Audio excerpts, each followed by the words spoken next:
Hello दोस्तों, कैसे हैं आप लोग। उम्मीद है सभी के सभी ठीक हैं अभी। और मौसम भी वैसे आजकल बढ़िया चल रहा है। मैं आ गया हूँ इस चैप्टर की नई वीडियो लेकर, दैट इज़ 1.1 एक्सरसाइज। हम लोगों ने लास्ट क्लास जो वीडियो देखी थी, उस वीडियो में हमने चैप्टर नंबर 1 के सारे कॉन्सेप्ट को समझा। और अब इस वीडियो में मैं एक एक करके सिंपल सारे क्वेश्चनों को यहाँ पर सॉल्व करवाने वाला हूँ। तो सबसे पहले हम लोग जो स्टार्ट करने वाले हैं वो एक्सरसाइज 1.1 से करेंगे, ठीक है।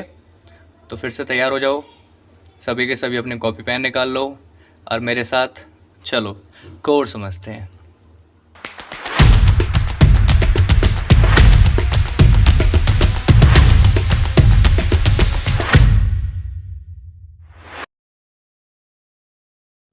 ओके बच्चों, तो चलो वन बाय वन एक एक क्वेश्चन लगाते हैं और ध्यान से समझते हैं कि आखिरकार क्वेश्चनों में ऐसा क्या है जो बच्चों को डरा रहा है, ठीक है।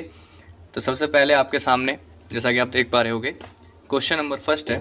और अगर आप क्वेश्चन नंबर फर्स्ट को मेरे साथ साथ पढ़ें तो क्या क्या लिखा हुआ है देखो। इसमें लिखा हुआ है कि if D1 R1 represent the door to the Riyan's room. मतलब अगर आप थोड़ा सा यहाँ राइट वाले पेज पर आएँ और थोड़ा सा राइट में को आएँ तो आप एक चीज़ नोटिस करेंगे कि ये एक डायग्राम है, ठीक है। इस डायग्राम में ये कमरा बना हुआ है और ये कमरा किसका है। अब ये लड़की है या लड़का, ये आप डिसाइड करें। कमरा है रियान का, ठीक है। और रियान के कमरे में एक सिंपल बेड डला हुआ है, इधर एक वार्डरोब यानी सिंपल आप एक अलमारी कह सकते हैं, और इधर ये D1 और R1 ये आपका एक गेट है, ठीक है। अब आपसे ये पूछा जा रहा है पहले क्वेश्चन में कि भाई how for is the door from the left wall of the room. कह रहा है कि अगर इसका जो डोर है वो इस 8 पॉइंट से स्टार्ट हो रहा है और 11 पॉइंट पे ख़त्म हो रहा है, तो बताइए जो लेफ़्ट वाली वॉल है क्या ये लेफ़्ट वॉल होगी। और ये जो लेफ़्ट वॉल है ये हमारी एक तरीके से वाई एक्सिस है, हमने सब सीखा चैप्टर में, ठीक है। तो ये वाई एक्सिस और ये हमारी एक्स एक्सिस है।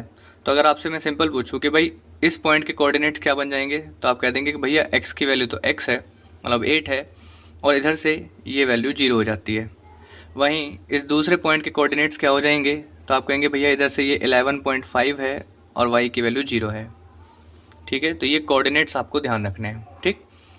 तो आओ क्वेश्चन को करते हैं। तो क्वेश्चन में कहा गया है कि भाई लेफ़्ट वॉल से ये कितना दूर है। याद है मैंने डिस्टेंसेस का कॉन्सेप्ट समझाया आपको, तो उसमें आपने सीखा कि भाई वाई एक्सिस से किसी पॉइंट तक की जो दूरी बताता है वो कौन होता है, एक्स होता है। तो मुझे बताओ ये लेफ़्ट वॉल से इस गेट तक की दूरी कितनी। तो आप कहोगे भैया यहाँ से लेकर यहाँ तक की जो दूरी है वो कितनी है, 8 यूनिट्स।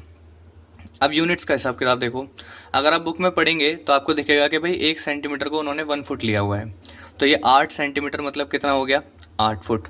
तो पहले क्वेश्चन में यही पूछ रहा है कि भाई कितना दूर है लेफ़्ट वॉल से आपकी रूम का ये सिंपल सा डोर। कई बात समझ में आ गई। तो ये डोर कितना दूर हो गया बेटा, 8 यूनिट यानी कि 8 फुट। तो हम लिख देंगे यहाँ simple that the distance of door of room from left wall is 8 foot. 8 foot बोल दीजिए या फीट बोल दीजिए, ठीक है। कई बात समझ में आ गई हमें, 8 फीट बोल दी, चलिए प्लूरल हो गया, ठीक है। सो 8 फीट इसकी क्या हो गई, डिस्टेंस हो गई। अब दूसरा देखो आगे क्या पूछ रहा है, इसमें कह रहा है how for is the door from the x axis. दूसरी बात आपसे ये पूछ रहा है कि ये जो डोर आपका बना हुआ है ये डोर आपका एक्स एक्सिस से कितना दूर है। अब मुझे बताओ एक्स एक्सिस से दूरी कौन बताता है बेटा, वाई। और अगर आप ध्यान से देखें तो वाई का कोऑर्डिनेट तो यहाँ पे 0 है, इसका मतलब एक्स एक्सिस से कोई पॉइंट यहाँ पर है नहीं। तो हम क्या लिख देंगे, the distance of door from x axis is 0। समझ में आ गई बेटा। तो पहले क्वेश्चन का पहला पार्ट हमारा कंप्लीट हो गया। आगे बढ़ते हैं और दूसरे क्वेश्चन को समझते हैं, ठीक है। अब देखो नेक्स्ट पॉइंट आपसे कह रहा है what are the coordinates of D1। देखो ये मैं पहले ही निकलवा चुका हूँ कि भाई इस डोर की जो लेफ्ट वाला पार्ट है इसको हमने D1 कहा और डोर के राइट वाले पार्ट को हमने नाम दिया है R1। तो लेफ्ट वाला पॉइंट 8 पर है एक्स एक्सिस पर और वाई से ये 0 पर है, तो इसके कोऑर्डिनेट्स क्या हो गए 8, 0। और राइट वाला पॉइंट किस पर हो गया 11.5, 0, ठीक है। तो हम क्या कह सकते हैं यहाँ पे कि भाई कोऑर्डिनेट्स क्या हैं D1 के, तो सिंपल लिख देंगे आप लोग that coordinates of D1 is 8,0। Simple है। तो बस इतना सिंपल तरीके से आपको ये क्वेश्चंस लगाने हैं 1 बाय 1। जो भी टफ क्वेश्चंस होंगे मैं आपको धीरे धीरे करके समझाता जाऊंगा, लेकिन सिंपली क्या ही बात समझ में आ जाती है आप लोगों को। चलो आगे बढ़ते हैं फिर दूसरे क्वेश्चन की तरफ। आराम आराम से पढ़ेंगे, क्वेश्चन को देख के डरना नहीं है बिल्कुल भी, ठीक है। कुछ टफनेस नहीं है। तो क्वेश्चन में लिखा हुआ है, कह रहा है कि if R1 is the point 11.5, कह रहा है R1 जो है वो पॉइंट है 11.5, जो भी मैंने बताया आपको लास्ट वाला नंबर। फिर कह रहा है how wide is the door. अब आप देखें ध्यान से, अगर आप देख पा रहे हैं यहाँ पे, तो D1 कितने पर है 8,0 पर, और R1 कितने पर है 11.5, पर। आपसे पूछ रहा है कि भाई डोर की जो विड्थ है वो कितनी है यहाँ से। तो आप खुद अंदाज़ा लगाएं, एक्स एक्सिस पर ये पॉइंट 8 पर है और ये 11.5 पर है, तो 8 से 11.5, 8 से 11.5 तक के बीच की दूरी क्या हो जाएगी, तो आप माइनस करके देख लीजिए। तो आंसर जो है आपका आ जाएगा लगभग 3.5। कितना आ जाएगा बेटा 3.5। और क्योंकि ये यूनिट फुट में दे रखी है अगर, तो हम क्या लिख सकते हैं फुट। तो आप सिंपल क्या बोलेंगे यहाँ पे, सबसे पहली चीज़ क्या, that the width of room door is 3 feet. कितना है 3 फीट। कई बात समझ में आ गई। फिर आगे क्या बोल रहा है कि do you think that this is a comfortable width for a room door. क्या ये किसी रूम डोर के लिए कंफर्टेबल विड्थ है। तो देखो बेसिकली क्या होता है, सॉरी यहाँ पर मैंने 3 फीट लिख दिया, 3 फीट 5 इंचेस आप यहाँ पे लिख सकते हैं, या आप 3.5 फीट भी लिख सकते हैं, ठीक है। अब नॉर्मली जो गेट होते हैं वो 3.5 से 4 फुट तक के होते हैं, ये एवरेज डिस्टेंस होती है, मतलब एवरेज विड्थ होती है किसी भी डोर की। अभी क्वेश्चन पूछ रहा है कि क्या आप समझते हैं कि एक कंफर्टेबल डोर है, तो आंसर क्या होगा, yes it is very comfortable. तो हम लिख देंगे that yes the width of door is comfortable as, जैसा कि average width should be 3 to 4 feet. कितनी होनी चाहिए, 3 से 4 फीट का एक गेट होना चाहिए। अब देखो आगे एक और क्वेश्चन इसमें ही पूछा गया, मतलब एक ही क्वेश्चन में कई सारे पार्ट पूछे गए, तो आप 1 बाय 1 आराम आराम से पढ़ेंगे तो आपको चीज़ें समझ में आती जाएंगी। अब क्वेश्चन कह रहा है कि भाई अगर एक पर्सन है in a wheelchair wants to enter the room, will he और she be able to do so easily. क्या वो बड़े आसानी से इस डोर को पार कर पाएगा। तो भाई एक नॉर्मल अगर हम हिसाब किताब लगाएं तो जो व्हील चेयर होती है वो लगभग मान लेते हैं 3 फुट की या 2.5 फुट की होती है, और हमारा गेट कितने फुट का है 3.5 फुट का। तो क्या वो आसानी से निकल पाएगा, खुद से जवाब सोचो, क्या वो निकल पाएगा। तो आंसर शुड बी यस, वो बड़े आराम से निकल जाएगा। तो क्या लिखेंगे हम, that the width of wheel chair, जो व्हील चेयर की विड्थ होती है, can be 2 to 3 feet and door is 3.5 feet. So person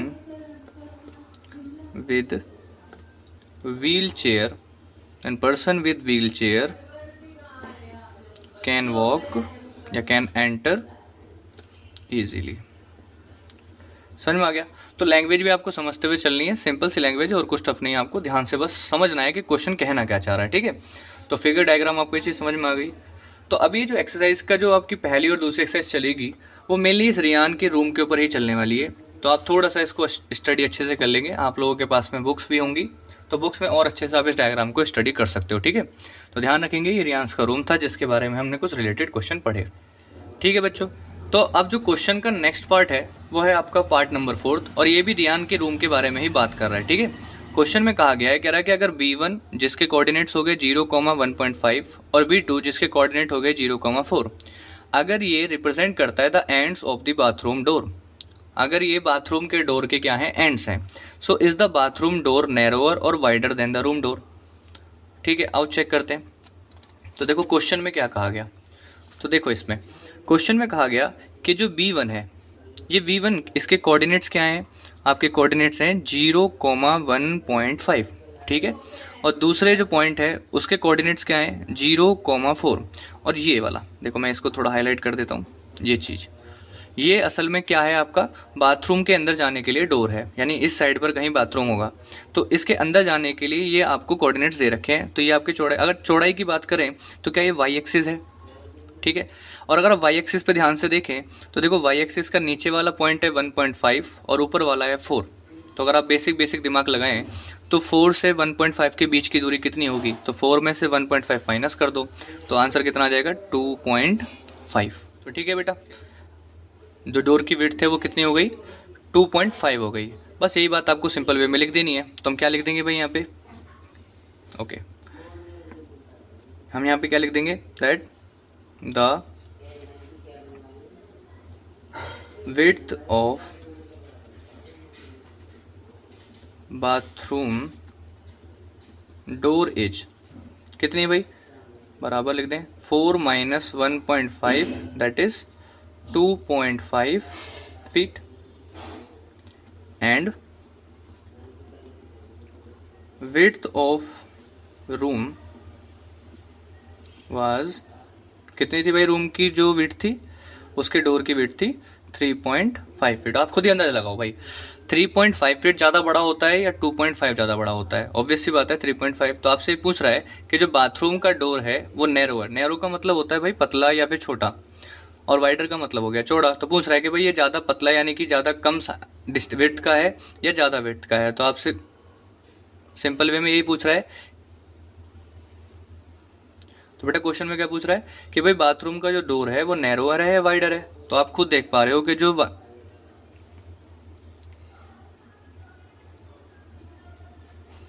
तो बेटा क्वेश्चन में क्या पूछ रहा है आपसे कि जो बाथरूम का डोर है वो नैरोअर है या वाइडर है। तो आप साफ जानते हैं कि भाई नैरोअर का मतलब होता है कि छोटा होना या विड्थ में कम होना, और वाइडर का मतलब क्या हो गया, चौड़ा होना। तो आप साफ देख पा रहे हो कि जो रूम की विड्थ है वो कितनी है 3.5 फीट, और बाथरूम के डोर की फीट कितनी थी, विड्थ कितनी थी 2.5 फीट। तो इसका क्या मतलब हुआ कि भाई ऑब्वियस बात है कि बाथरूम जो है इससे थोड़ा सा पतला है। तो हम क्या लिख देंगे, हैंस द बाथरूम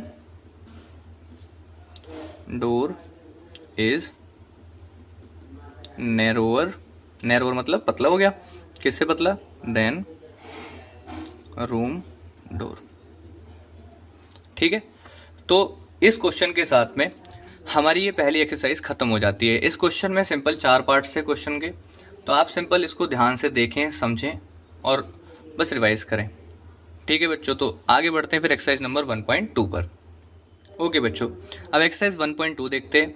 ठीक है, और आप ध्यान से देख पा रहे हैं कि एक्सरसाइज 1.2 में जो नया फिगर आता है उसमें अब बेडरूम के साथ साथ बाथरूम भी मौजूद है, और थोड़ी देर बाद आप नीचे किचन भी देखने को मिलेगा आपको, यानी डाइनिंग रूम भी देखने को मिलेगा। तो आप एक बार ध्यान से देख लें कि भाई ये बेडरूम है। आपको ये याद होगा D1 और R1 हमारा क्या था, गेट था। इधर हमारा B1 और B2 क्या था, ये बाथरूम का डोर था। और अब बाथरूम वाला एरिया भी यहाँ पे दिखा रखा है। ठीक है, अभी हम इस फिगर के बारे में ज़्यादातर बातें करेंगे और पूरी एक्सरसाइज इसी से रिलेटेड है। तो इसको ध्यान से अपनी बुक खोल लीजिए और बुक में उस फिगर को और अच्छे से ऑब्जर्व कीजिए। ठीक है, तो चलो 1 बाय 1 एक एक क्वेश्चन लगाते हैं। तो क्वेश्चन नंबर 1 में क्या कह रहा है, कह रहा है place Riyan's rectangular study table with 3 of its feet at the point R 8,9, 11,9 and 11,7। मतलब मान लीजिए आपने रियान के कमरे में एक स्टडी टेबल रखना है, ठीक है, और उसके इन्होंने 3 फीट के कोऑर्डिनेट्स दिए हुए हैं 8,9, 11,9 और 11,7। ठीक है, अब इसी से रिलेटेड वो क्वेश्चन क्या पूछ रहा है, कह रहा है where will be the 4th foot of the table be. मतलब कि जो इस टेबल के 3, ऑब्वियस सी बात है भाई 3 पैरों पे तो खड़े होने से रहा टेबल, तो इसीलिए उन्होंने टेबल को 4 पाए वाला पूछा है। तो कह रहा है कि चौथा जो फुट है वो कहाँ पर मौजूद होगा। आओ इसका अंदाजा लगाते हैं फिगर से। इसमें देखो बच्चों, अब क्वेश्चन के अकॉर्डिंग पहला जो कोऑर्डिनेट्स था वो था 8,9 पर, तो 8,9 मान लीजिए ये वाले कोऑर्डिनेट हो गया। ठीक है, अगला कोऑर्डिनेट है हमारा 11,9 और नेक्स्ट कोऑर्डिनेट है आपका 11,7। तो ये 3 कोऑर्डिनेट्स हैं जिन पर ये टेबल के 3 पैर रखे हुए हैं। अब आपसे कोई पूछ ले कि भाई इसका चौथा पैर क्या होना चाहिए, तो ऑब्वियस सी बात है, अगर आप थोड़ा थोड़ा दिमाग लगाएं तो देखो ये इस तरीके से लेंथ है इधर, और ये इस तरीके से क्या है, इसकी विड्थ है। और अगर ये रेक्टेंगुलर है तो यानी इधर से और इधर से ये सेम एज होगा कि नहीं होगा। तो यानी ये जो पॉइंट है ये क्या होना चाहिए, इसका फोर्थ कोऑर्डिनेट होना चाहिए। तो फोर्थ कोऑर्डिनेट क्या होगा यहाँ पे देखो, अगर यहाँ से देखो तो ये कितने पर आ रहा है, 8 पर आ रहा है, और इधर से देखोगे तो आप ये कितने पर आ रहा है, 7 पर आ रहा है। यानी इसके कोऑर्डिनेट्स हो गए 8,7। तो बताओ बच्चों कहाँ पर होगा इसका फोर्थ पेयर, तो आंसर है भैया 8,7 पर। तो पहले का आंसर हमारा, यहाँ से आंसर स्टार्ट करते हैं। तो पहले का आंसर क्या हो गया हमारा, that the fourth foot of table will be at 8,7। Clear है। आगे सुनो, अब देखो क्वेश्चन में कहा गया है is this a good spot for the table. अभी आपने फिगर में देखा, क्या वो टेबल बिल्कुल कॉर्नर में रखा हुआ है, क्या वो कहीं पर गेट के पास, या कहीं पर किसी खिड़की के पास, या कहीं पर किसी बिल्कुल बीचों बीच रूम में, या फिर किसी भी जगह से वो अड़ रहा था, बिल्कुल नहीं अड़ रहा था, राइट। तो इसका मतलब वो एक बिल्कुल गुड स्पॉट है, कॉर्नर में रखा है, बिल्कुल साइड में रखा है, किसी चीज़ से अड़ नहीं रहा। तो आप दूसरे वाले का आंसर सिंपल क्या लिख देंगे, that yes this is the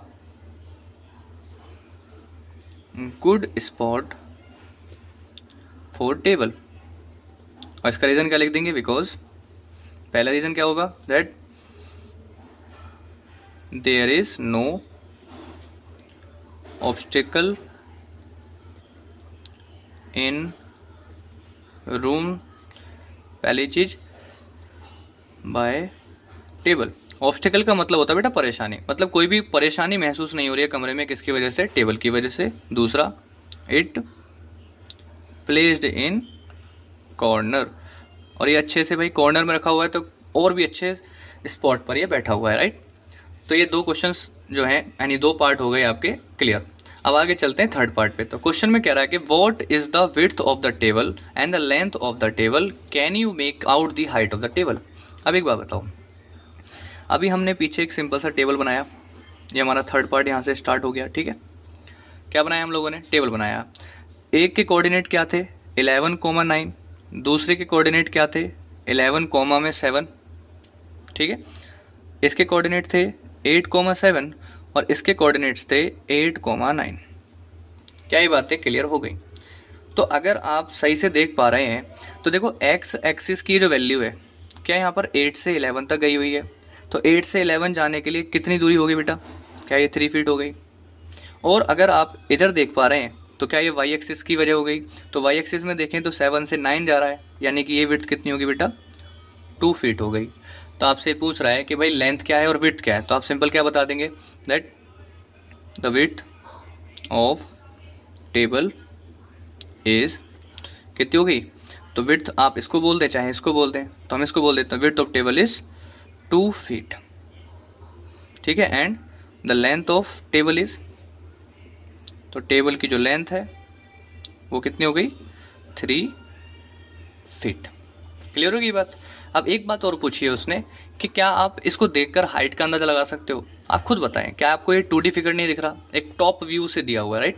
अगर टॉप व्यू का फिगर है तो बिल्कुल है कि आप इसकी हाइट तो बिल्कुल नहीं देख सकते। तो आप सिंपल लिख देंगे that we can not determine, determine का मतलब हो गया पता लगाना या बताना, we can not determine the height from graph, कि ग्राफ से हम हाइट का पता नहीं लगा सकते। ठीक है बच्चों, तो ये वाला क्वेश्चन हमारा खत्म हो जाता है। आओ अगले पर बढ़ते हैं। ओके, अब हमारा ये जो नेक्स्ट वाला क्वेश्चन है, नेक्स्ट वाले क्वेश्चन में जो आगे बात कही गई वो क्या है, कह रहा है कि if the bathroom door has a hinge at the B1। Hinge का मतलब क्या होता है, आपने अपने घरों में देखा होगा कि जो डोर होता है उसका एक साइड बंधा हुआ होता है, यानी किसी चीज़ से लगा हुआ होता है। तो उन्हीं नॉकिंग को जहाँ से वो बंधा हुआ है या फिर कह सकते हो फिक्स्ड है, उस जगह को हम बोलते हैं हिंज। और वो पॉइंट इन्होंने क्या बताया है, B1 बताया है। और कह रहा है डोर जो है वो बेडरूम की तरफ को ओपन होता है। अच्छा, बेडरूम की तरफ ओपन होता है तो कह रहा है will it hit the wardrobe, क्या ये अलमारी से टकरा जाएगा। ठीक है, और आगे क्या बोला, कह रहा है are there any changes you would suggest if the door is made wider. कह रहा है अगर डोर को थोड़ा चौड़ा कर दिया जाए तो क्या आप कोई चेंजेस सजेस्ट करेंगे। तो पहले चलो फिगर को समझते हैं, फिर वापस आते हैं इस जगह पे। तो बेटा ये फिगर दिख रहा है आपको, तो यहाँ पर बताया गया था कि B1 और B2 जो है ये क्या है, हमारा बाथरूम डोर है। और आपसे कहा गया कि B1 पर जो है पॉइंट को क्या कर दिया गया, फिक्स कर दिया गया, यानी आपका जो गेट है अब वो B1 से नहीं खिसकेगा, वो किधर से निकलेगा, B2 से। तो जब गेट खुलेगा तो आप भी समझ सकते हो कि गेट जब खुलेगा वो कुछ इस तरीके से खुलना चाहिए, ठीक है, यानी इस तरीके से गेट कुछ खुलेगा।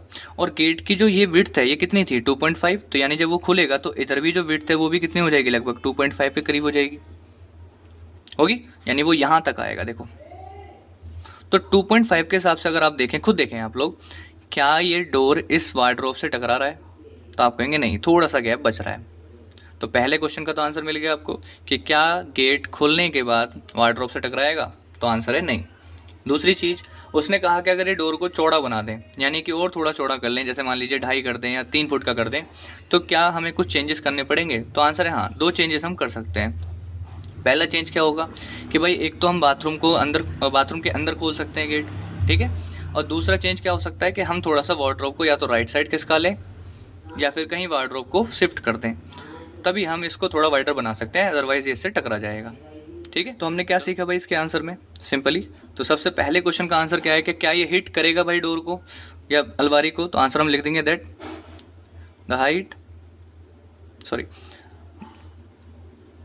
the width of door is 2.5 feet and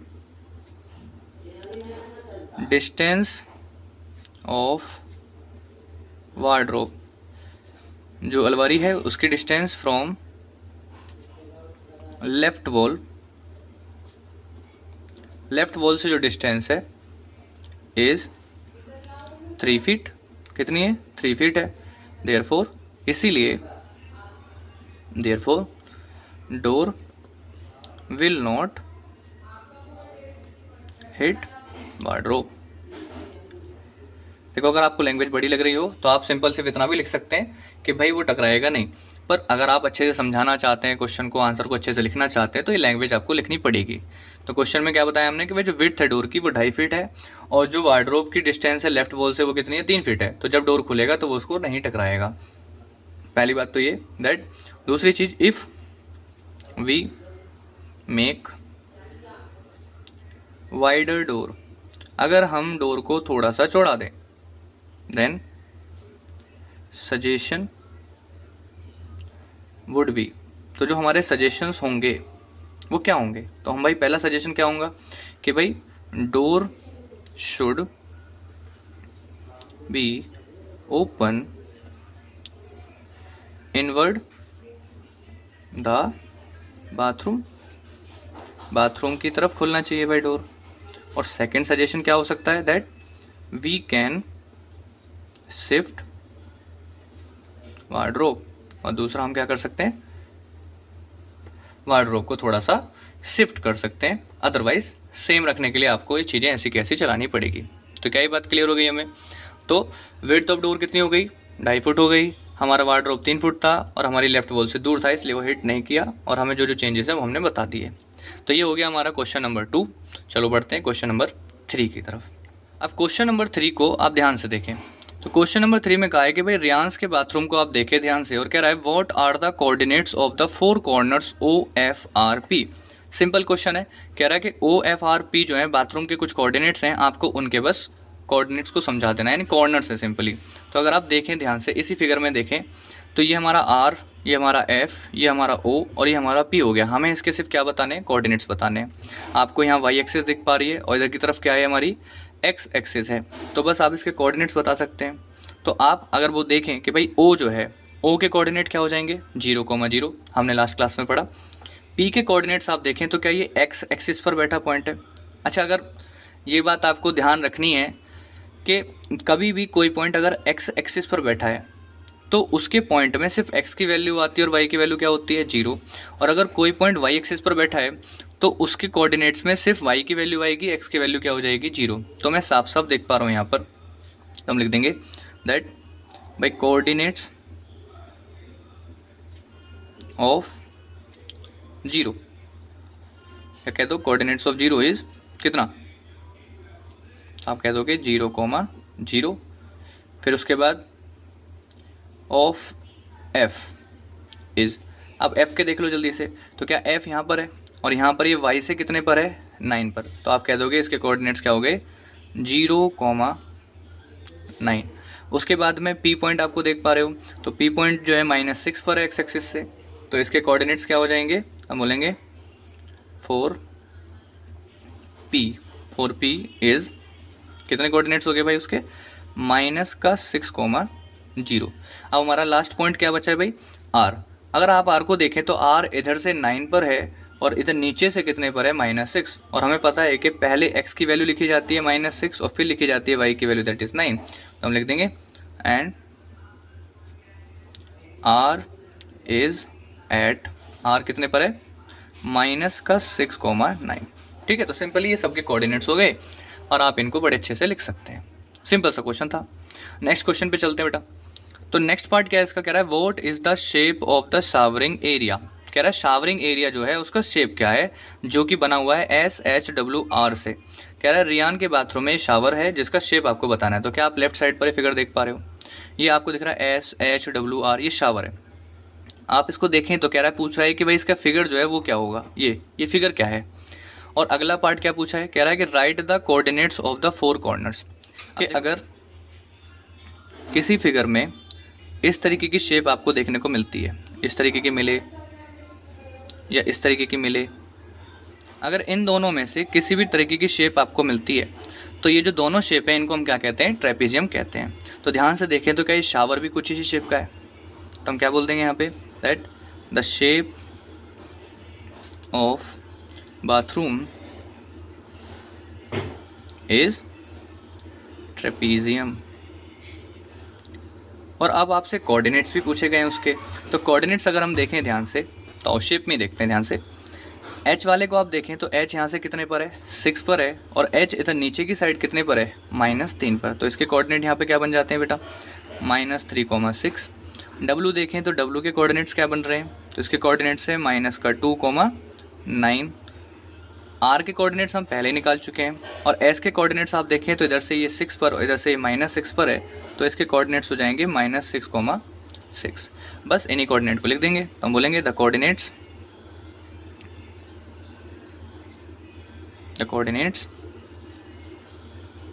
of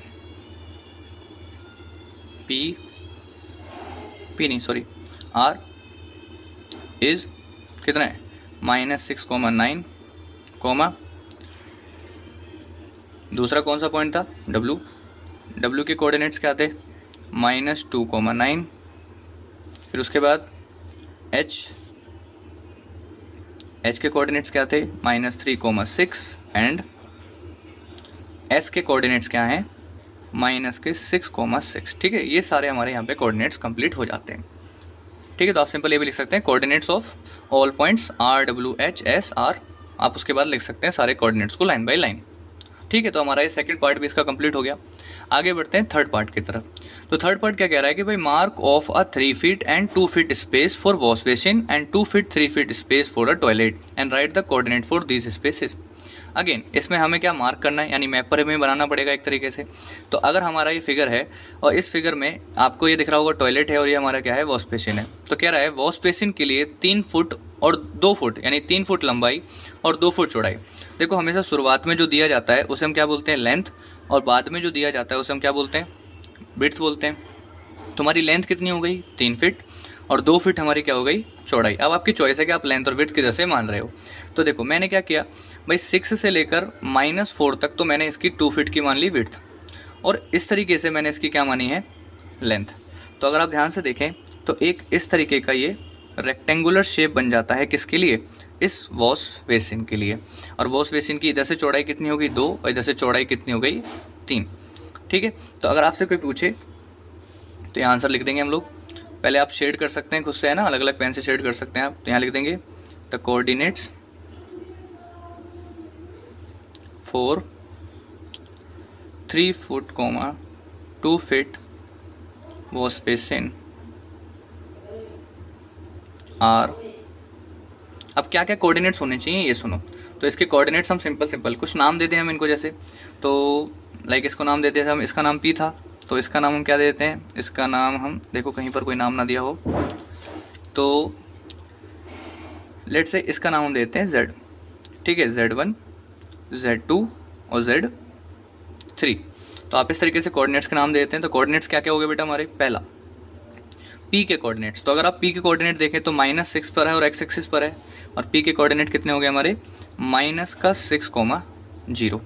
उसके बाद Z1 के कोऑर्डिनेट्स देखें आप लोग, तो Z1 आपको देख पा रहे हो कि -4 पर और x एक्सिस पर है। अभी बताया मैंने कि जो x एक्सिस पर होता है उसके कोऑर्डिनेट में सिर्फ x की वैल्यू लिखी जाती है और y की वैल्यू क्या रहती है, 0। उसके बाद Z2 पर आ जाएं, तो Z2 जो है वो इधर से तो 4 पर है, -4 पर, और y एक्सिस से कितने पर है, 3 पर। तो हमारे Z2 के कोऑर्डिनेट्स क्या हो गए, -4,3, एंड इसका last coordinate that is Z3, और Z3 अगर आप देखें तो इधर से ये 3 पर है और इधर से ये -6 पर है, तो इसके कोऑर्डिनेट्स हो गए क्या, तो Z3 के कोऑर्डिनेट्स हो गए -6, +3, ठीक है, ये आपको ध्यान रखना है। तो ये कोऑर्डिनेट्स किसके हो गए, आपके वॉश बेसिन के। अब उसने दूसरी बात कही है कि भाई 2 फीट लंबा और 3 फीट चौड़ा स्पेस हमें किसके लिए बनाना है, टॉयलेट के लिए बनाना है। तो टॉयलेट के लिए भी आप इस हिसाब से देखो मैंने क्या किया भाई, इस तरीके से तो इसकी चौड़ाई ले ली है। मैं आपको डिफरेंट पेन से दिखा देता हूँ कि भाई ये मैंने यहाँ पर चौड़ाई ले ली किसकी, इस टॉयलेट की, तो ये 2 फीट की चौड़ाई होगी। अच्छा, मैंने जो स्पेस माना है वो कुछ 2.5 से 4.5 तक है, तो ये माना है मैंने, है ना। तो अगर यहाँ तक का आप स्पेस देख पा रहे हो तो 2.5 से 4.5 2 फुट हो जाता है, और मैंने यहाँ से इस तरीके से ये स्पेस मैंने माना है 3 फीट का, तो ये स्पेस आपको यहाँ बना देना है। तो क्वेश्चन में आपसे यही पूछ रहा है, देखो मैं थोड़ा सा जूम भी कर देता हूँ आप लोगों के लिए, अब आपको दिख रहा होगा साफ साफ। तो क्या दिख रहा है आपको यहाँ पे कि भाई ये 3 फीट की इसकी लंबाई मान लीजिए और 2 फीट इसकी चौड़ाई, या उल्टा बोल दो 2 फीट इसकी लंबाई और 3 फीट इसकी चौड़ाई हो गई। अब इस वेस्ट बेसिन के हमें क्या लिखने हैं, कोऑर्डिनेट्स लिखने हैं। तो इसके भी कोऑर्डिनेट्स का नाम दे देते हैं हम, जैसे कि Z3 इसके कोऑर्डिनेट यहाँ पे थे, तो इसको थोड़ा अलग नाम देते हैं। टॉयलेट है तो इसको नाम देते हैं T1, T2, ऊपर वाला पॉइंट T3 और ये नीचे वाला पॉइंट T4, ठीक है। अब ध्यान से देखो क्या क्या कोऑर्डिनेट आ रहे हैं। अगर आप T1 देखो तो T1 इधर से कितने पर है, 2.5 पर, और नीचे से कितने पर है, 3 पर, तो इसके कोऑर्डिनेट हो गए उल्टा लिख दिया मैंने, पहले आप x की वैल्यू लिखते हो तो आ जाएगा -3,2.5। ऊपर वाले को देखो तो ऊपर वाला भी -3 पर ही है, लेकिन y से कितने पर है बेटा, 4.5 पर है। फिर इस वाले को देखो तो ये नीचे से -6 पर है, बट ऊपर से कितना है, इधर से 4.5 पर है, तो इसके कोऑर्डिनेट्स क्या हो जाएंगे, -6, 4.5, ठीक है। और ये लास्ट वाला जो पॉइंट है T4, इस T4 के कोऑर्डिनेट्स क्या हो जाएंगे भाई, नीचे से -6 और इधर से 2.5, तो इसके कोऑर्डिनेट्स हो गए -6, 2.5, ठीक है। तो चलो अब आंसर्स में लिखते हैं इन चीज़ों को। तो हम क्या लिख देंगे इसमें, दैट द कोऑर्डिनेट्स फॉर, लिख देते हैं the coordinates for 2 feet and 3 feet toilet are, क्या क्या कोऑर्डिनेट्स थे हमने लास्ट में लिखे। इसमें पहले हम T1 के लिखेंगे, तो T1 के कोऑर्डिनेट्स हमारे क्या हो गए, -3, 2.5। फिर उसके बाद T2 के कोऑर्डिनेट्स हो गए -3, 4.5। उसके बाद T3 के कोऑर्डिनेट्स हो गए हमारे -6, 4.5, और हमारे T4 के कोऑर्डिनेट्स हो गए -6, 2.5, ठीक है बेटा। तो इसके साथ हमारा क्वेश्चन नंबर 3 भी कंप्लीट हो जाता है। थोड़ा सा लेंथी था, बट अगर आपने अपनी बुक के ग्राफ में ध्यान से देखा हो तो आपको ये इतना टफ नहीं लगा होगा, ठीक है। नॉर्मल है सब कुछ भी ऐसा नहीं है कि डिफ़िकल्ट है जो आप नहीं कर सकते, आप हर चीज़ कर सकते हैं, बस खुद पर विश्वास बना के रखें, ठीक है बेटा। ध्यान से समझते जाएँ और कॉपी में करते जाएँ। चलो आगे बढ़ते हैं क्वेश्चन नंबर 4 पे। ओके बेटा, अब क्वेश्चन नंबर 4 को पढ़ते हैं आराम आराम से। इसमें कहा गया है कि other rooms in the house, यानी कि अब हम हाउस के अंदर दूसरे रूम की भी बात करेंगे। जैसा कि मैंने पहले भी आपको ग्राफ में भी दिखाया था कि उसमें एक तीसरा रूम भी आएगा जो कि है डाइनिंग रूम, ठीक है। तो क्वेश्चन में कह रहा है कि भाई Riyan's room door leads from the dining room which has the length of 18 feet and width is 15 feet. मतलब ये देखो, आप इसमें देखें तो क्वेश्चन में कह रहा है कि ये जो डोर है, ये जो डोर हमने बनाया था, ये रियान के रूम का डोर है और इस डोर को लीड किया जा रहा है, यानी डोर जो है कहाँ लेकर जाता है हमको, डाइनिंग रूम में लेकर जाता है, जिसमें डाइनिंग रूम की ये जो हमने चौड़ाई ले ली है ये कितनी है, 12 फीट है, और ये वाली जो चौड़ाई हमने लिया, यानी लंबाई ली हमने, वो कितनी है, 15 फीट हमने ली है। ठीक, अब देखो क्वेश्चन में आगे क्या कह रहा है। तो क्वेश्चन में आपसे कह रहा है कि the length of the dining room extended from point P to A, कह रहा है P से लेकर A तक जो डिस्टेंस है वो एक्सटेंड की गई है। तो कह रहा है sketch the dining room and mark the coordinates of its corner. तो कुछ नहीं करना आप लोगों को, जैसे कि मैंने यहाँ पर देखो फिगर बनाया है, दिख रहा है, ये जैसे मैंने ही फिगर बनाया है कि P A इनके नाम ले दिए, और उसके बाद जैसे P के कोऑर्डिनेट्स क्या हो गए यहाँ पे -6,0, इधर A के कोऑर्डिनेट्स क्या हो गए 12,0, नीचे के कोऑर्डिनेट्स क्या हो गए 12, -15, इधर के कोऑर्डिनेट्स क्या हो गए -6, -15। तो बस आपको एक रूम बनाना है और उस रूम के कॉर्नर्स के बस कोऑर्डिनेट्स लिख देने हैं। ठीक है, इसमें कुछ भी ऐसा नहीं है जो आपको लिखना पड़े। तो सिंपल आप ध्यान भी रख सकते हैं, हमने क्या क्या कोऑर्डिनेट्स लिए हैं यहाँ पर, P लिए, P के कोऑर्डिनेट्स क्या है -6,0, उसके बाद A है जिसके कोऑर्डिनेट्स हैं 12,0, और उसके बाद आप चाहें तो नीचे के अलग अलग पॉइंट्स के नाम ले सकते हैं। जैसे अब हम यहाँ पे नाम ले लेते हैं, मान लो x ले लेते हैं ना, तो हम x कोऑर्डिनेट ले लेते हैं। तो x कोऑर्डिनेट्स हो गया हमारा 12, -15, और हमारा जो y वाला कोऑर्डिनेट्स है उसको हम क्या ले रहे हैं, -6, -15। तो बस ये कोऑर्डिनेट्स आपको उसमें मार्क कर देने हैं और फिगर बना लेना है। ठीक है, सिंपल सा क्वेश्चन। आगे बढ़ते हैं। अब ये थोड़ी सी पेचीदा चीज़ आपके सामने आ जाती है, बस घबराना नहीं है, ध्यान से सुनना है और समझना है कि कैसी चीज़ें आई। तो कह रहा है कि आपको एक रेक्टेंगुलर प्लेस करना है 5 फुट और 3 फुट का, यानी उसकी लंबाई होनी चाहिए 5 फुट और उसकी चौड़ाई 3 फुट होनी चाहिए, जो कि एक डाइनिंग टेबल है, आपको रखना है। कह रहा है बिल्कुल सेंटर में, प्रिसाइजली मतलब कह सकते हो एग्जैक्टली उसको सेंटर में रखना है डाइनिंग रूम के, और फिर उसके बाद हमें उसके कोऑर्डिनेट्स भी लिखने हैं। अब एक बेसिक बात समझो, अगर मान लेते हैं कि भाई ये एक डाइनिंग रूम है, ठीक है, अगर एक डाइनिंग रूम है तो इस डाइनिंग रूम की ये टोटल लंबाई मान लेते हैं 15 फीट है, और ये वाली जो चौड़ाई है वो कितनी है 12 फीट है। अगर आपने कभी रेक्टेंगल के बारे में थोड़ा बहुत पढ़ा होगा बचपन से, तो आपने एक चीज़ नोटिस की होगी कि भाई ये जो डायगोनल होते हैं ये दोनों के दोनों कहाँ पर मिलते हैं, सेंटर पर। और एक और आइडिया आप ले सकते हैं कि ये जो भी पॉइंट होता है वो डायगोनल का मिड पॉइंट होता है। तो अगर मैं ये पता कर लूँ कि भाई जो उसका डायगोनल है उसके कोऑर्डिनेट्स क्या हैं, और मिड पॉइंट फॉर्मूला से मैं उसके मिड पॉइंट ढूंढ लूँ, तो क्या मैं बिल्कुल सेंटर वाले पॉइंट पर आ जाऊँगा। ठीक है, अब दूसरी बात, भाई अब मान लो मैंने मिड पॉइंट ढूंढ लिया, तो मुझे टेबल कितने का बनाना है भाई, 5 फुट का और 3 फुट की लंबाई वाला, यही तो मुझे बताओ, अगर ये सेंटर है तो 5 फुट बनाने के लिए क्या मुझे 2.5 फुट ऊपर जाना चाहिए, और 2.5 फुट कहाँ जाना चाहिए, नीचे। सेम एज अगर मुझे 3 फुट बनाना है तो मुझे इधर की साइड थोड़ा 1.5 फुट जाना चाहिए, और लेफ्ट साइड भी कितना जाना चाहिए 1.5 फुट, और उसके बाद एक सिंपल बॉक्स बना लेना चाहिए। तो ये जो बॉक्स यहाँ पर बनेगा यही होगा हमारा टेबल, जिसकी ये चौड़ाई हो जाएगी 3 फीट और ये हो जाएगी हमारी 5 फीट। तो यही कॉन्सेप्ट बस हमें इस क्वेश्चन में लगाना है। ठीक है, तो पहले समझते हैं भाई यहाँ पे कोऑर्डिनेट्स क्या क्या हैं डायगोनल्स के। तो आप एक कोई भी डायगोनल ले सकते हैं, जैसे कि मैं ले रहा हूँ P और मैं ले रहा हूँ ये x वाला। ठीक है, तो P और x के कोऑर्डिनेट आप देख पा रहे हैं, तो हम लिखेंगे यहाँ पे that the centre of dining rooms diagonal of, जो कि किस किस का बना है, P वाले कोऑर्डिनेट -6, एंड x वाला पॉइंट जिसके कोऑर्डिनेट्स हो गए 12, -15 इज। कैसे निकालेंगे भाई हम, तो हम मान लेते हैं कि वो जो भी मिड पॉइंट है उसको हम मिड पॉइंट फॉर्मूला से निकालेंगे। याद है आपको मिड पॉइंट फॉर्मूला क्या होता था कि भाई x1 में x2 प्लस करो और डिवाइड कर दो 2 से, और y1 में y2 प्लस करो और डिवाइड कर दो कितने से, 2 से। ठीक है, तो आप बस सिंपल क्या करें, इसको वैल्यू को पुट करते हैं, समझ। ओके, तो हमारा जो मिड पॉइंट है उसकी वैल्यू क्या क्या हो जाएगी बेटा, तो मिड पॉइंट के लिए हमारे जो x1 थे, x1 की वैल्यू हो गई कितनी -6, और x2 की वैल्यू कितनी हो गई हमारी कह सकते हो 12। ठीक है, और अपॉन में कितना 2। उसके बाद हमारी जो y1 है उस y1 की वैल्यू है 0, और हमारे y2 की वैल्यू हो गई -15, और डिवाइड बाय कितना हो गया 2।